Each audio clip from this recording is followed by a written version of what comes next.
গণতন্ত্র হলো হারাম, কারণ এর অর্থ হলো সকল ক্ষমতার উৎস মানুষ, পাবলিক, সাধারণ জনগণ।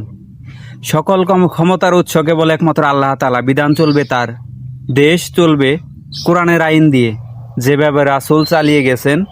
আর যারা বলেন ইসলামিক রাজনীতি নাই, আপনার জন্মই হয়েছে রাজনীতি করার জন্য, সেটা আল্লাহর পথে।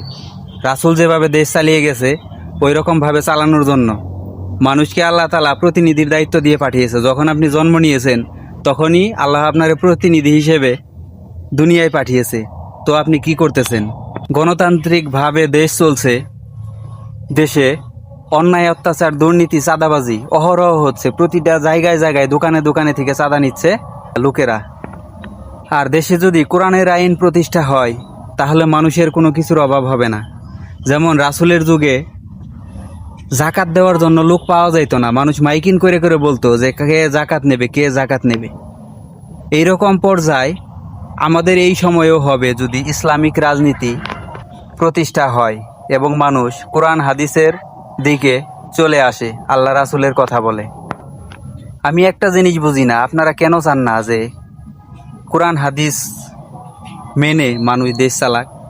তাহলে আমরা, আমাদের জীবন চলে যাচ্ছে, আমাদের ছেলে মেয়ে যারা, ওদের জীবনের নিরাপত্তা কি? রাস্তাঘাটে চলতে পারবে না, চুরি ডাকাতি, ছিনতাই, খুনোখুনি, রাহাজানি সব কিছুই হবে। আর কোরআনের আইন যদি বাস্তবায়ন হয়, প্রতিষ্ঠা হয়, নারীরা বেপর্দাভাবে, নগ্নভাবে চলতে পারবে না। আপনার সন্তান যারা আছে তারা সুন্দরভাবে স্কুল কলেজে যেতে পারবে। আমাদের তো গার্জেন হিসেবে, অভিভাবক হিসেবে এটাই চাওয়া উচিত। আর দুনিয়ায় আমরা এসেছি ক্ষণিকের জন্য, যেখানে কোরআনে বলা আছে আদ-দুনিয়া মাজরাতুল আখিরা, দুনিয়া আখিরাতের শস্যক্ষেত্র, ধান ক্ষেত। একটা ধান ক্ষেত, আমাদের 60 বছর 100 বছরের জীবনে ধান ক্ষেত কয়দিন থাকে? 3 মাস, 2 থেকে 3 মাস।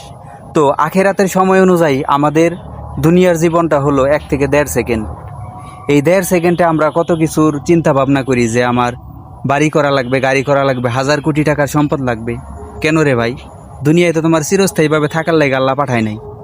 তোমারে পাঠাইছে প্রতিনিধির দায়িত্ব দিয়া, যাতে তুমি আল্লাহর বিধান, আল্লাহর কথাগুলো, কোরআনে যে কথাগুলো আল্লাহ বলেছে এই কথাগুলো বাস্তবায়ন করতে পারো এবং আল্লাহর ইবাদত করতে পারো। আল্লাহ তাআলা তার ইবাদতের জন্য আমাদেরকে সৃষ্টি করেছে।